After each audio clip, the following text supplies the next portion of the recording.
We begin this morning with a new Electoral Act, Electoral Act Amendment Bill, I should say, which provides for the total ban of electronic transmission of votes to be introduced at the Senate next Tuesday. The provision forms part of the 121-page document to be laid before the upper legislative chamber at the plenary by the chairman of the Senate Committee on Independent National Electoral Commission, Senator Kabir Gaya.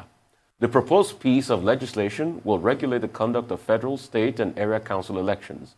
But the current draft, which is said to be at variance with what was earlier agreed by the committees of the two chambers of the legislature.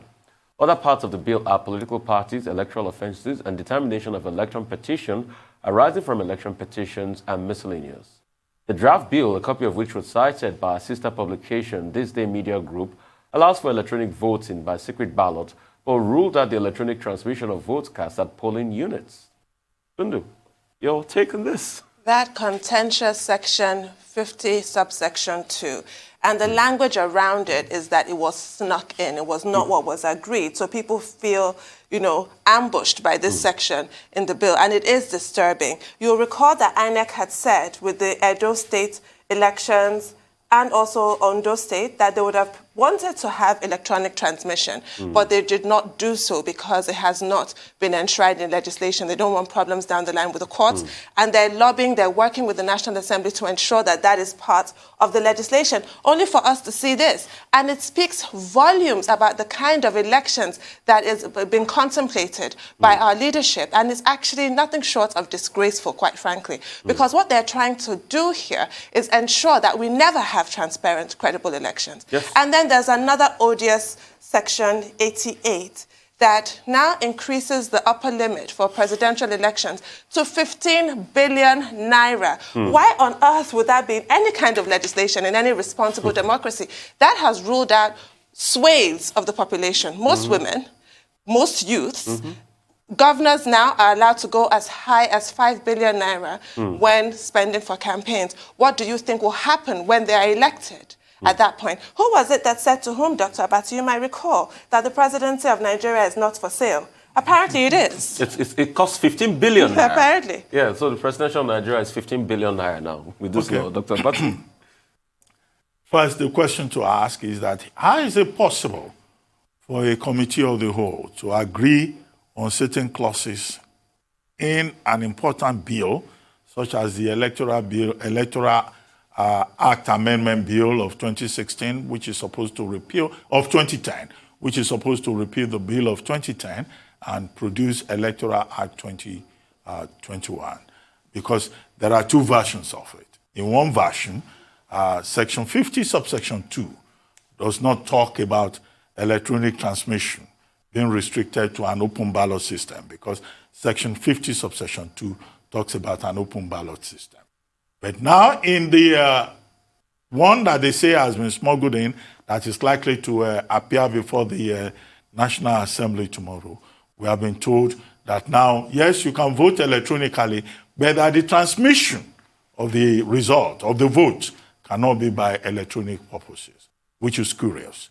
Because after the 2019 general election, this was one of the major issues, at the post-election tribunals, all the way to the appeal court, all the way to the Supreme Court, about whether or not results of elections could be electronically transmitted, and whether or not the Independent National Electoral Commission has an electronic server. And, Nigerians expected, and the consensus was that in reviewing the electoral bill, which the Ninth Assembly says is a priority for it, that particular matter would be addressed. Now, with regard to Section 50, subsection 2, the question to ask is, who smuggled in this new version of the Electoral Amendment Bill? And is it, if it was indeed smuggled in, as has been alleged, is it an attempt to institutionalize fraud? To create a situation whereby, fraud will be perpetrated. Some people have expressed the opinion that the hand of the executive is not out of this, that we should look closely in how the executive has influenced this. In the same manner in which people have also been saying that the executive may also have influenced, new revelations about the petroleum industry bill, which will seem to be to the advantage of certain parts of the country.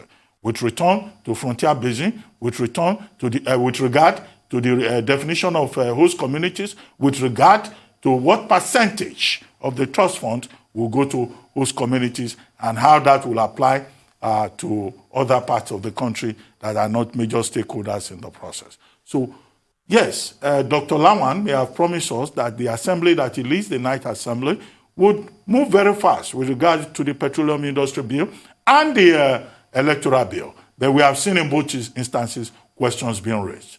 Yeah, Tundu, you referred to Section 88. Yes, Section 88 is also very important. Section 88 is about campaign finance. And campaign finance has been a very major issue in Nigerian politics and elections.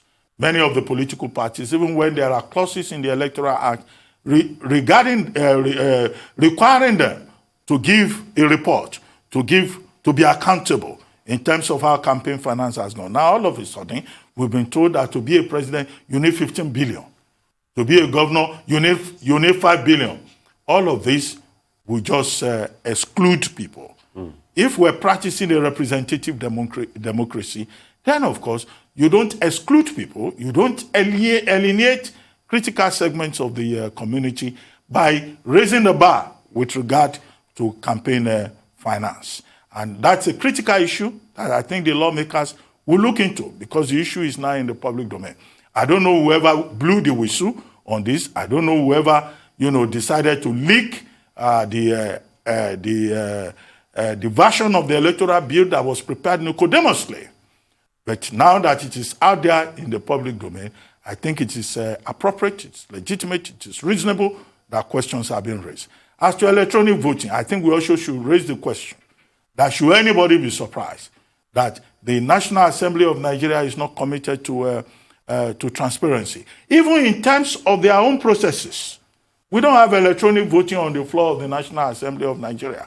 What they do is voice vote. And if the voice vote is not going in the direction of what the leadership of the National Assembly wants, you will just hear the leadership of the Assembly carrying the gavel and say the A's have it. When now, you actually heard something different. Yeah, we cannot have that kind of dubious operation in the National Assembly of Nigeria. So even this electronic voting that people are asking about, it should start at the level of the National Assembly itself, so that we can see, as is done in other jurisdictions, how our lawmakers, how they vote. Because if we know how they vote, where they stand, we don't even know who stands for anything in Nigeria's National Assembly. Everything is done nicodemously or, with voice vote that is influenced. We need to even have greater transparency at that level. Yeah. And as the National Assembly goes tomorrow to look at both the PIB and also the electoral bill, Nigerians should show interest in it. And with regard to PIB, some people have expressed the opinion that, look, that PIB as it is before the harmonization is skewed in favor of one part of the country. And we don't want to hear tomorrow Southern legislators coming around and saying, this is what was done. We have been marginalized. Where were they when certain provisions were smuggled in that do not favor them? They should not go there and play possum. They should go there and behave as legislators who are truly representing their people. Otherwise, they should be recalled. Because we have seen many omissions with regard to the PIB and with regard to the electoral bill. And it's our responsibility as concerned citizens to draw attention to these omissions. This is my position on this matter. Thank you so much, Dr. Batiantun. I mean, we are custodians of our democracy, and that's why we report it straight and truthfully to you as you can ever possibly think of it. That's all on News Headline. We'll take a short break. Now, when we return, we'll have Rotus, Michael, Adesua, to give us updates on Africa, global business, COVID-19. Stay with us. We'll be right back.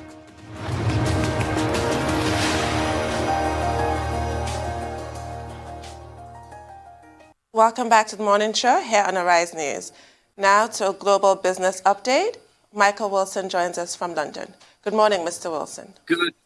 Very happy Monday morning to you. Good morning, everybody. Shares in Asia Pacific mix. Brent crude futures hovering around $76 a barrel. OPEC is meeting again today. Tech shares in Asia mostly down.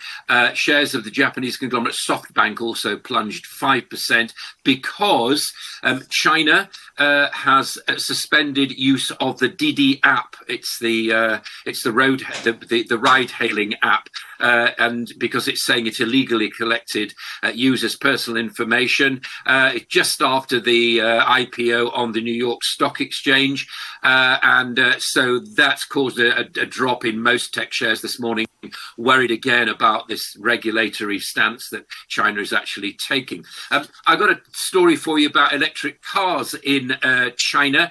Li Auto said that's come up as the leader of the manufacture of electronic vehicles, EVs, in China at the moment, and beating all the others as we speak. So a lot of interest in electric cars still continuing in China. We can expect big growth in that area, of course. Okay, so it's a sort of holiday week, really, after the Independence Day, 4th of July holiday. So, but could the Fed actually spring a bit of a reserve? Yes, it could. Depends on what they say from their minutes, which we're going to hear about on Wednesday. Now, US, Jeff Bezos steps down today. His de facto chief of staff, Andy Jassy, takes over. He's been very closely connected with Jeff Bezos and the Amazon operation since 2002. Got some very big shoes to fill there. They've never actually had a fall in revenues ever since it actually started. And also, I draw your attention to a story we ran on Friday about Lena Khan, who is the new antitrust boss in the United States. She's the most prominent critic, academic critic of Amazon, and she can be expected to take the company to task. So Mr. Jassy has a lot of work to do. Coming over to the EU, and France is claiming, the chief economist with the French Treasury, has raised its forecast for 2021 to 6%. It's doing that. That's very happy for the presidential candidate, Monsieur Macron, whose elections come up in next year, in April next year. But as I say, growth forecast, the end of the year, 6%. I would say personally, that depends on their deal with the tourist system, but what would I know about these things? UK and firms are urging the Prime Minister to get people to get back to the office, basically. They're worried about what's happening to the centre of towns. It's signed by Heathrow, Gatwick Airport and so on, Wingate, John Lewis, BT, all these companies saying, come on, let's get the workers actually back to the office now. The general lockdown actually starts to get lifted on July the 19th.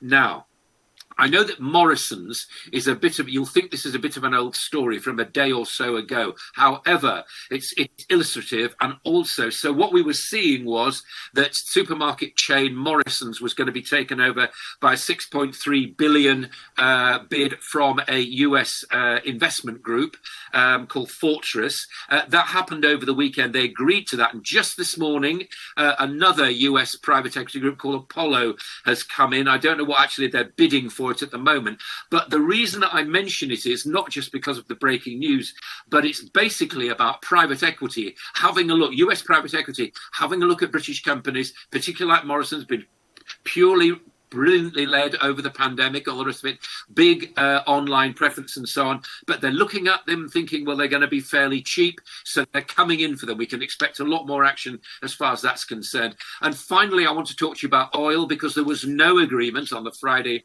OPEC Plus meeting. They're going to meet again today. You'll remember what the sticking point was. It's the United Arab Emirates. They have beefed up their production and they have not agreed to a cut in production, therefore, as a result of that. So we may see some sort of result this afternoon, which you'll be talking about with Reuters, no doubt. But at the moment, Brent up to about $76 a barrel, but no conclusion there. Back to you. Thank you, Mr. Wilson. I wanted your take now that, Jeff Bezos is bowing out. How would you review his tenure as CEO of Amazon? And obviously, what's your view of the new Mr. Jassy, the incoming CEO?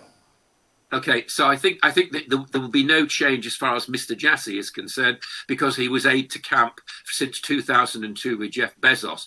Jeff Bezos has done extremely well. He's done something really good with retail, which is giving people actually what they want to buy and encouraging them, if they haven't got it, to buy something else. That's how Amazon actually started. Whatever you think about online, whatever you think about big tech and so on, where they pay their taxes, this is all stuff that Mr. Jassy is going to have to handle. It's going to be a really difficult job to do and big shoes to fill. But the advance of Amazon will go on as long as the regulators in the United States are rebuffed in what they want to do, which I'm still convinced that the U.S. regulators, Democrat regulators in the United States, Democrat-led, particularly Lena Khan, who's been a vocal critic of Amazon, will attempt to break it up. So he's got a big job to do. I think he'll do very well. Why wouldn't he? He's been with the company for a long time. He understands what the corporate values are, and we understand it as well, to maintain it as one of the, if not the biggest company in the world. Michael, OPEC Plus. The OPEC Plus meeting continued on Friday. Again, no agreement could be reached. The meeting continues this morning. The United Arab Emirates is insisting on increased output for its own purposes. Now, today, what will be the likely scenarios if the United Arab Emirates continues to block the deal? Would the United Arab Emirates pull out of OPEC Plus, and will it be followed by other countries? And if that happens, what will happen? Or will OPEC just stand by the existing agreements? And if it does, what will happen? What are the likely scenarios that we should expect today as OPEC Plus reconvenes? Any of those, really, Doctor, as you've expressed them very well, quite honestly. I was in Dubai only 10 years ago, going to a conference where the UAE were actually saying, what are we going to do? How are we going to diversify our economies away from oil? No, I think, but UAE has not done that. UAE, as they're saying, has actually increased its production output. I think there will be some sort of agreement. I don't think they'll leave OPEC. Why would they? There's no point in leaving a cartel, and one of the OPEC pluses could well stand in. I mean, I don't know the ins and outs of it, but what my gut feeling is the UAE will be brought in. There'll be lots of agreement. They've had their say. It may be that you can extend these agreements for years. You can shorten the amount of time that these agreements actually take place in. We don't know what's going to happen. I think they'll tweak it. Basically, that's what I would do, and prepare for the Greens. But as the chairman of the chief executive of Shell was saying over the weekend, it's all right, everybody asking for cuts and so on, but they're not going to happen because green energy is not ready to take over where oil's leaving off. So I would suspect that OPEC Plus, with or without, and I suspect with the UAE, has a good future ahead of it for the next few years. Right. Michael, for people that have the Remain mindset like us, would you say that those that voted, leave are vindicated when you see the big investment coming out of Sunderland, £1 billion sterling, 6,000 jobs by Nissan, and the fact that London has overtaken Amsterdam now as a big trading center with a lot of transactions going on in London more than Amsterdam? I would be very cautious to indulge in any kind of vindication as far as those who voted to leave and as far as the success of Brexit is concerned. These are very, very early days. Remember what's happened. I get the business about London overtaking Amsterdam again, but it's only in volume, and it's pretty clear that any thoughts of equivalence with the European Union and European financial services are not going to take place. Hence the Chancellor, Rishi Sunak, on Thursday saying that we should embrace investment, or at least financial services tie-ups with China and so on. I think we need to be very careful about these kind of things. So no vindication yet. It's nice that Nissan is looking at Sunderland. It's good for the north of England. And it's also good that the owners of Vauxhall want to reinvest in Ellesmere Port and build electric vehicles there, which again is in the north of England. So all these things are positive, but right. no vindication yet. Far too early to say that. Thank you for your time, Mr. Wilson. Now our dependable Rotas Adiri is here to give us an African business update. Over to you, Rotas. Good morning, Tundu. Good morning, Doctor. Good morning, Rufai. Good morning to all our viewers. Actually, I was going to begin with SERAP, which is, of course, the advocacy group that's actually suing President Buhari for more clarity on ways and means on the central bank. But before I get to that, I do have to also update something else. Host communities from Abia, Delta, Ondo, a number of the oil-producing states are asking for an upward review of the 3% allocation from the petroleum industry bill. I just wanted to point that it's actually on the front page of this day newspaper. So there's still more opposition to the petroleum industry bill. There's still a ways for that to go before that's passed. So while the harmonization is going through between the Senate and the House, that's something that has to be put together. So you've already got these host committees coming and saying they want an upward review of that 3% allocation. Now to SERAP.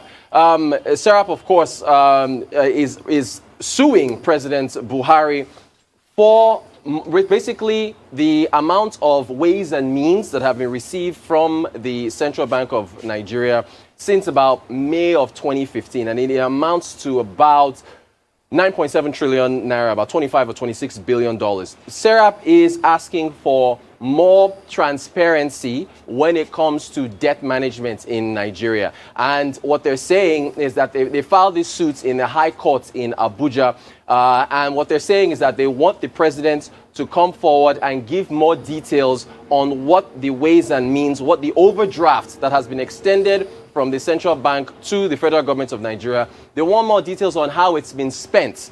They also want details on whether or not it breaches the 5% cap on revenue from the prior year. So, for more clarity for our viewers, Section 38 of the CBN Act, subsection 1, says that the central bank, as the banker of the federal government of Nigeria, can extend overdrafts to plug a temporary deficit being the difference between income and expenditure in the budget.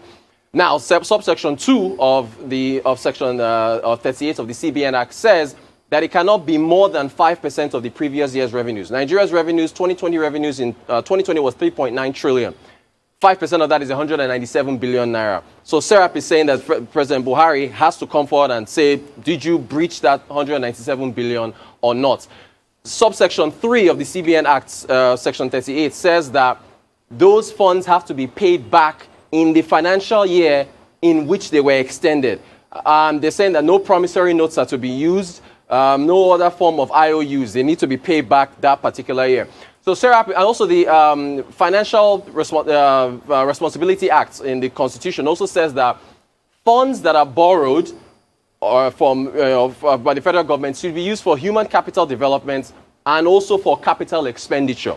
So SERAP is basically saying that, look, we need transparency, more transparency with respect to debt management because it's for corporate governance essentially, or corporate governance corporations, but governance on the part of the federal government of Nigeria, being able to manage debt, being able to make sure that funds are judiciously used. In the suits, Abubakar Malami, Minister of Justice, Attorney General of the Federation, he's also named in the suits. Zainab Ahmed, Finance Minister, is named in the suits. Central Bank Governor Gordon Emefiele is also named in the suits as well. So, and look, SERAP, as we know, they've sued the federal government for the Twitter ban. They sued the federal government. They sued the National Assembly for the amount of money they allocated to getting official cars. So SERAP has been, a number of suits that SERAP has put forward. While on the subject of debt, Zainab Ahmed, now coming to the Minister of Finance, made a presentation on the budget performance for 2021. Between January and May of this year, about 1.8 trillion naira in revenue is what Nigeria realized. Out of that, 1.84 trillion. Out of that 1.84 trillion, according to what Zainab Ahmed presented to the media, this was on Friday or so, 1.8 trillion of that has gone to debt servicing. So that amounts to about 97%, right? So out of every 100 naira that Nigeria brought in the first 5 months of this year, 97% of that, 97 naira, went towards debt servicing. And so if you tie that to what SERAP is saying in their suits, and even analysts that are worried about Nigeria's debt, the opportunity cost of what is being put forward to debt servicing is, of course, not going towards capital expenditure, not going towards human development. So the narrative continues as to the Nigeria's debt, rising debt. Of course, with where revenues are, we pretty much don't have a choice, but there has to be some form of debt management for the country. And since election season is going to take over in it's already started already, but it's going to heat up in 2022, I think every person seeking elected office especially for the highest office in the land, has to be asked what they're going to be doing about Nigeria's debt going forward, because this is debt that are going to fall on future generations. So that is essentially our African business update for today.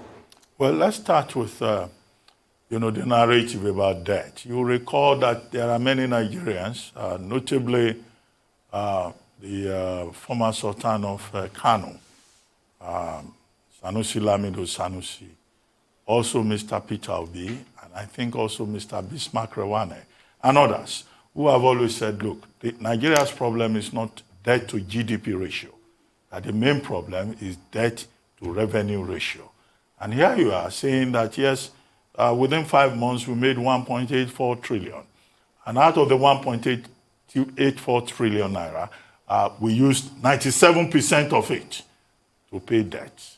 Now, you now ask the critical question. If Nigeria is spending 97% of its revenue, which the experts say is a problem, to pay, to service debt, then of course, what is left for infrastructure development? What is left for development purposes? And this is where the elephant in the room is. The devil in the details. Because if you listen to the debt management office, the debt management office will say, well, we're still within the acceptable international range and that our debt profile is sustainable. But if you have a debt burden that you really cannot manage in real terms, that then means that you have to think out of the box. Something, different has to be done. As for the petroleum industry bill, yes, earlier on this program, we talked about the electoral bill and the issues with certain controversial sections of it. Now, the petroleum industry bill is, in fact, even more problematic. Because last week, we were saying on this program, yes, people have said the jinx is broken. Yes, the jinx may have been broken, but how does that jinx that has been broken, how does it serve the interest of the stakeholders? How does it move the country forward? And the major controversies with regard to that petroleum industry bill, as a deconstruction of what has been presented in the public domain has shown, is one, the definition of host communities. Previously, host communities were defined as oil-bearing communities. Now, if a pipeline passes through your compound in Arepo, you have become a host community, and you share out of it, out of that 3%. Now, the main oil-bearing communities are saying this is unacceptable. Two, there is a frontier exploration basins in Borno, in Lake Chad, even where it's been proven that oil has not been discovered in commercial quantities. They will take 30%, of water cruise, in fact, up to 48%. Despite the allocation also in the budget over the years. And some stakeholders who have looked at it are saying, no, this cannot be right. The other thing is the 3% of the trust fund that is to go to the host communities, which will be shared across the country. And the original owners of the petroleum resource are saying, no, this is not fair to us. But some other stakeholders in the National Assembly were saying that even that is too much money. Now, the question to raise is this. Where were the spokespersons for these stakeholders in the National Assembly? I'll keep saying it. Where were they? How did they speak up? But it's good we have an opportunity for the harmonization. And we hope that those lawmakers will speak up, including Ovie Omo Agege, who is Deputy Senate President, and perhaps also, Chief Timipre Silva, who is the Minister of Petroleum Resources, must be mindful of the fact that under his watch, he also has to make efforts to make sure that we do not pass a bill in Nigeria that at the end of the day, he says in 4 chapters, 318 clauses, that is supposed to ensure transparency and all of that, defend those community interests, attract investment, that it will not be an issue that in the future, his own people of the South, will say, how were we suddenly shortchanged? And that was why I've been saying that those who think they are stakeholders, they should wake up, they should speak up. If they complain tomorrow, we will not refer to them. We will say, look, you had an opportunity to speak up and not play possum and slip and snore within the chambers of the National Assembly. Right. So for me, I'll hop on debt. Very critical. We're at a point where things can't just continue the way it has been done in the past. Nigeria has a big revenue problem. We can't collect enough revenue, and we can't turn that revenue into infrastructural projects that will make more revenue. Because it's when you make more revenue through infrastructural projects, you build the economy. Factors of production can continue. You can build new railway lines, you can bring new tech centers and the likes, and in turn, you can bring about productivity in the economy, and people can pay more taxes and you can collect more revenue. So it's a trickle-down problem. So what do? We have a way to go. Even the little we still have remaining, bureaucratic bottleneck still eats it up. We have a report called the Orosoye report a couple of years ago. What have we done with that report? We need to cut a lot of things down. Then look for ways of making new revenue. And how do we make new revenue? Innovation. Look at the way of the world. The world is moving away from fossil fuels and the likes. We need to be innovative. At a point in the 60s in this country, 64% of our GDP came from agriculture. What are we doing in agriculture today? Yes, we'll argue, CBN, anchor borrower scheme and the likes. Does it really trickle down? Can we improve upon that? Can we put more resource in? Can we be the first in tomato production? 65, we produced 1/3 of all the tomatoes eaten in the West African sub-region in this country. Can we say the same of Nigeria now? No. So we need to go look for that money. And the only way you can do it is to do two things: create new frontiers and to boost internal production so you can get collection of taxes. Taxes too is another thing. In West Africa, we collect the least taxes. We collect the least taxes. Tax to GDP ratio, less than 10%. Benin Republic, 15%. Average out of Africa, 15%. We're doing less than 10%. We need to increase the fecundity of the economy so that when the economy grows, then we can grow to not just population rate growing at 3% and economy growing at 1.5%. Right. Even as today's paper, which Mr. Ifene might touch on, is reporting that Zainab Ahmed says that there's no alternative to continuous loan accumulation and that the federal government is considering fresh borrowings of 15 trillion naira. Anyway, Rotus, before you leave. Alarming, very alarming. I've just been informed that I said Sultan of Sokoto, of Kano. I meant the Emir of Kano, Sakin Kano. All right. Anyway, thank you very much. Thank you so much. Yes. For updates on COVID-19 pandemic, Adeso Omoro is here with us. Adeso, great to have you. Good morning. Good morning, Rufai. Good morning, Dr. Abasi. And good to see you again, Tundu. Thank Good you, morning. Adeswa. Well, with our special head, though. Yes, you didn't notice that. of course. I did notice it. It's Tundu. It has to be special.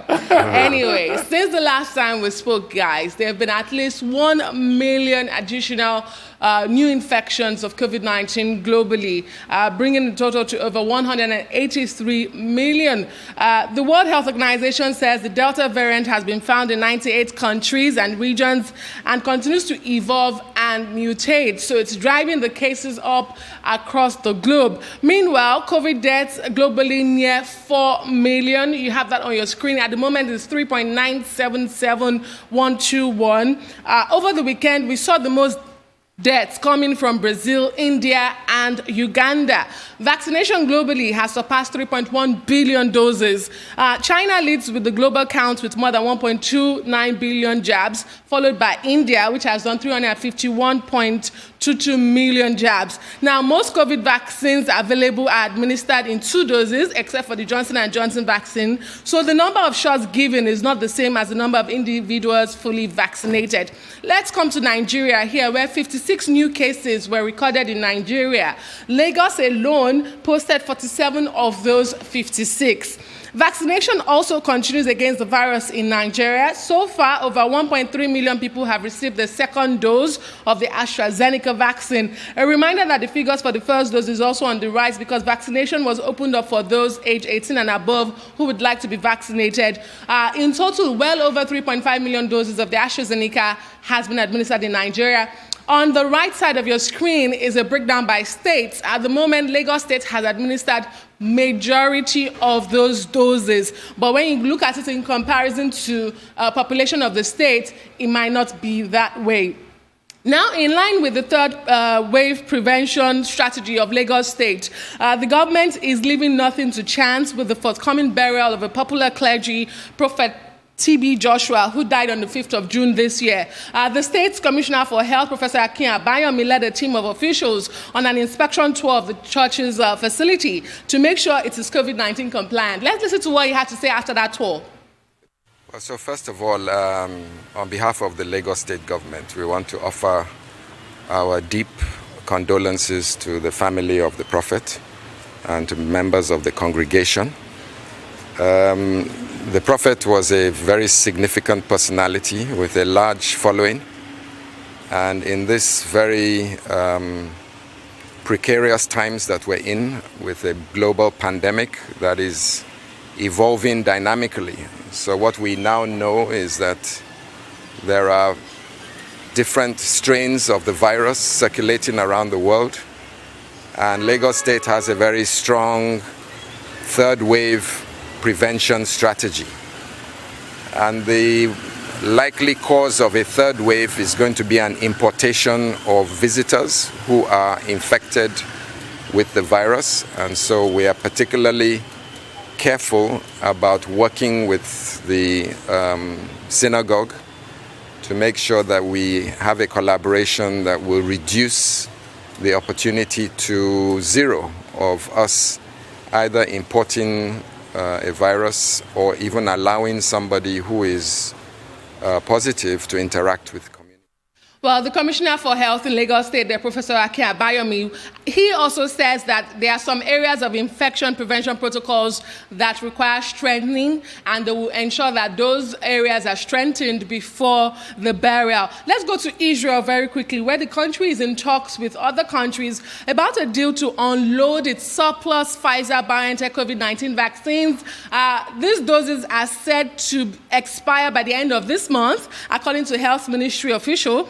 Hazy Levy, the ministry's director general, did not provide details about the number of doses Israel was looking to hand over in an apparent swap arrangement, which involves the company, manufacturing company itself, Pfizer. Well, he confirmed that a deal had been discussed with Britain last week, but it did not go through. Israel had launched in December one of the world's fastest vaccine drive. But overall, around a fifth of all eligible Israelis have not yet had the vaccine, and that's according to a health ministry data coming from the country. Finally, this morning in the U.S., guys, top infectious disease expert Dr. Anthony Fauci has revealed that 99% of U.S. virus deaths involved unvaccinated people. Dr. Fauci, who describes the deaths as tragic, says they are actually avoidable and preventable because the U.S. has the means, the vaccines are available, but people are not taking them. At the moment, the U.S. has seen record lows of infections and deaths. However, they are spiking with the Delta variant.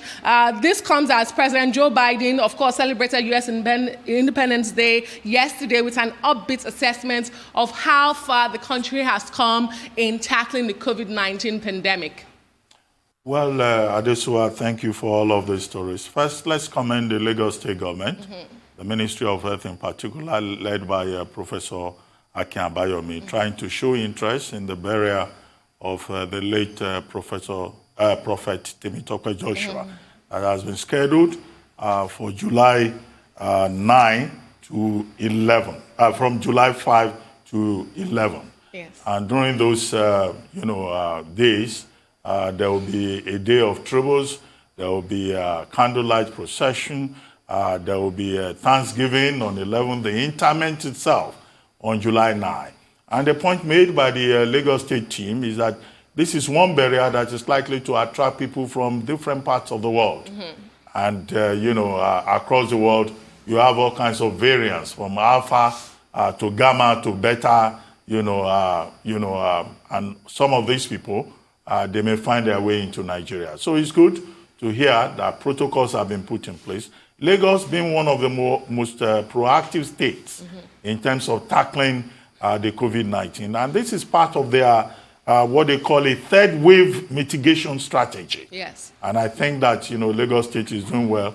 And we hope, that a lot of sincerity will also be deployed in making sure that one major burial event in Lagos State, in Lagos particularly, does not become a super spreader event, as it is called, within the city. As for Israel, well, should I say, am I impressed or not? Now, what we have seen is that Naftali Bennett, taking over from Benjamin Netanyahu, is just as nationalistic as Netanyahu, saying that, look, for every bullet that is fired in the direction of Israel, Israel will reply tenfold. Now, why am I making that point? Now they have excess, Pfizer BioNTech vaccines that are likely to expire or that they say will expire by July 31. Now, next door, they have Palestine. Palestine didn't have enough vaccines. They were blocking the vaccines. Now, these vaccines could have been given to the Palestinian territory long before now, but they did not do so. In May, a few weeks ago, Israel offered Palestine 1 million doses of the vaccine, but the Palestinian authorities rejected it. They said no. There's no way they can manage, those such a high volume before July 31. And yet you have this excess load. You have this neighboring country or state or territory, over which you are the dominant power. And Israel has been doing everything to prevent people from the Palestinian territory from being properly vaccinated. Now they have this situation. They are looking for who will take the vaccines away from them. You recall that last week you brought the story about how there's an escalation of COVID-19 prevalence in Israel as a result of the Indian variant. Sorry about that. As a result of the Delta variant, as it is now known. And last week, they were already recording 300 cases per day. Yes. This week, we're told it will increase to about 500 cases per day, despite the fact that Israel has been able to vaccinate about 95% of its adult population. That's persons above the age of 50, out of a population of 9.3 million. Yes. And now they have this excess load. One of the things identified by the scientists in Israel is that, look, Israel has to show interest in the settled prevalence in Palestinian territory. And that may be one of the ways to be able to reduce the caseload, the increasing upsurge in Israel. So Israel has to return to its own politics and stop playing, stop projecting the hypocrisy that we have seen. As for the United States, yesterday was July 4. Yes, Anthony Fauci, the leading infectious disease expert, may have expressed concern and all that. But yesterday, President Joe Biden was quite upbeat. 1,000 persons invited onto the South Lawn of the White House. And the president was quite exuberant about the fact that the United States has been able to do a lot. They've not been able to achieve the 70% target by July 4 that the president talked about. But the U.S. has been able to do up to close to 70% immunization, at least with one shot. 56% of the population has been fully immunized. Yes. 600,000 persons may have died. But under President Joe Biden, despite the concern expressed by Dr. Fauci, has been able to make some difference. And that's how we can make a difference in terms of leadership. Yes. The leadership that has been provided by President Biden since he took over. But we hope, with all the vaccine incentives across the United States, Dr. Fauci's point that everyone should try to take advantage of the fact that the U.S. has more than enough to vaccinate its people. They should take advantage of that. And he made a point about how in other parts of the world, where he didn't mention Nigeria, that I inserted Nigeria into his statement, where some other countries don't even have enough vaccines. Well, we hope the U.S. will become more generous. Yes, and what you give were us vaccines saying too. About Naftali Bennett, he describes himself as more far-right than Benjamin Netanyahu, which must be a horrible prospect for the Palestinians. And it just brings to mind that Martin Luther King quote, that we either live together as brothers or we perish together as fools. I don't know who Israel thinks they're spiting, because they were praised so lavishly. We even praised them here at the beginning of their vaccine rollout, and look at where they are now. With regards to America, I was actually quite moved when President Biden brought out that piece of paper from his jacket and said that he carries with him the number of coronavirus deaths with him, like from his jacket pocket, like close to his heart. He always shows such empathy, and that's really important when we're talking about leadership. For me, it's like the #1 hallmark of a good leader. But also in America, I found this statistics I want to share with you. Good. Least vaccinated states in America, from 5 to 1, Louisiana, Wyoming, Arkansas, Alabama, and Mississippi. Least educated states in America, from 5 to 1, Alabama, Arkansas, Louisiana, Mississippi, West Virginia. And there appears to be a correlation between the two. So it just really also brings that other issue about leadership, providing education for people. It makes me shudder to imagine what we miss out on in Nigeria, the kind of beliefs that people harbor because of this lack of education that we are facing right now. And I mean, Tunde, just to even expatiate on that stat you've reeled out, those states were the bastion of racism. Those states didn't develop their people. Those states were the bastion of Jim Crow. So I'm not surprised. And those states, when you look at it, I'm sure Donald Trump won all those states. That's it. There you go again. So they spread a lot of hate, they spread a lot of infodemics, and they destroy people, and they kill people because of the bad news they spread. So in all of this, I think the biggest war we fight, apart from the virus itself, is people and information. Information is the biggest war, and we should try as much as possible, work as hard as nails, to be able to win that information battlefield. But for me, rays of hope coming out of the UK. Boris Johnson will be telling everybody today, if he has not done that already, that we are going to lift some restrictions and look at how things go. On mask wearing. On mask wearing and the likes, pretty much to open up things. A lot of people will say, Sajid Javid came in and all of a sudden things are opening up in the UK because he did say that we must learn to live with this. That was the very first statement he made in the parliament. People are looking forward to the 19th of July. Looks like things are going to shift. The economy is going to take that resurgent move because once things start to even out, then people can go off work. And you see, these economies plan these things. All of this is coinciding with the wrapping up of the furlough scheme. They've started winding the furlough scheme down. People are going back. But there's a science to it. There's a method to their madness. And I'm sure we should learn this as a country. Because we have opened up big time as Nigerians, as a country. We've moved on. We've forgotten that coronavirus does exist. But the truth has to be said, where's the science behind taking that decision? What was the science behind taking that decision? Do we have enough vaccination in place? Have we vaccinated a lot of people? The last count is just a little over 1 million. We're encouraging a lot of people to go take their second shot. So have we followed the science for a population that is now said to be estimated at 206 million? Well, I'm sure for the authorities, the answer would be in the positive, yes.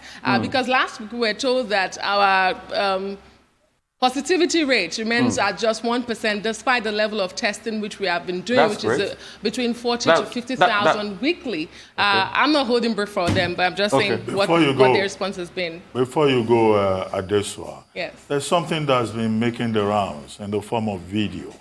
And I mean, as a person who has consistently been focusing on the subject, will you be able to say that this is a case of infodemic?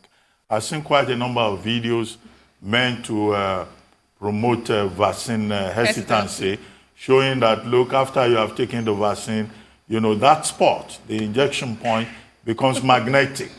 And you can even light a bulb with it. I've seen some of those videos.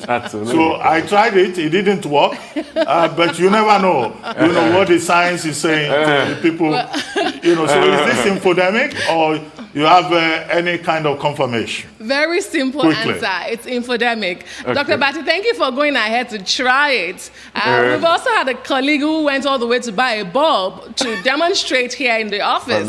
It simply doesn't work. We've had Professor Oyewole Tomori explain that, you know, there's no magnetic in the COVID jab, so there's no how it's going to be magnetic. It's just infodemic, pure infodemic. Okay, thank you very much, Adesua.